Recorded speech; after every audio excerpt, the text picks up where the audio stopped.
godt, det var godt, var der. Tillykke. Fantastisk flot team. Flot karriere. Jeg er glad for, at det er 3 år. Også modtaget her ud. Og her er det hele, det måske starter.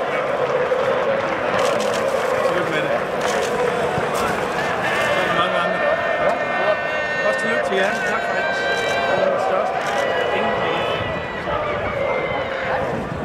Jeg var ude at se alle kampe, der bare er. Jeg er nødt til at se hver gang, det skal spilles.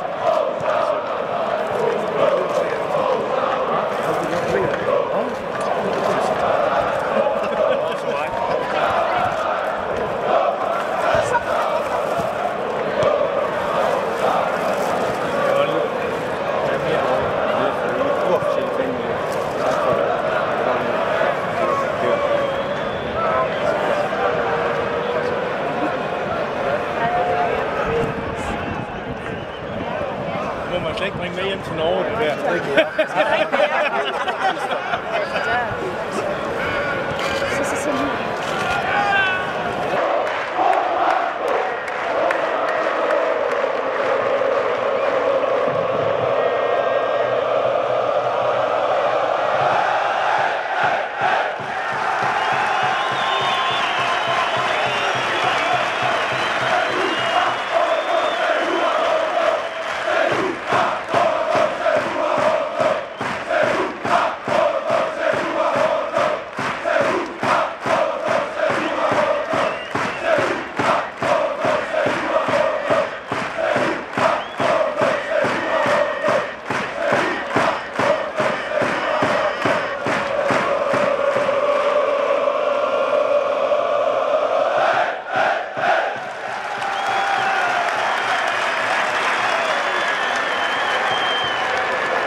Først og fremmest, hvordan er det at være tilbage på Aarhus Stadion?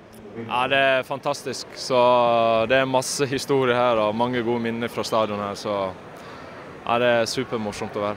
Jeg kan jo tydeligt høre, at du er en publikumsyndling. Fansen er jo helt vilde. Hvordan vil du beskrive dit forhold til de fans? Nej, jeg har alltid været tæt knyttet til fansen i Aarhus. De 2 årene jeg var her, så var det helt fantastiske. Så jeg er meget glad for at de fortsat husker mig, for at sige det sådan. Hvad skal dit liv stå på nu? Hvad skal der ske i dit liv? Ja, nu skal jeg abdicere for at spille ud på Grønsverten. Så nu skal jeg ind i den sportslige administrationen i min klub og styre med spillere og alt det der, som kommer med. AGF's Oldboys hold skal spille her efter. Hvor meget kribler det i fødderne?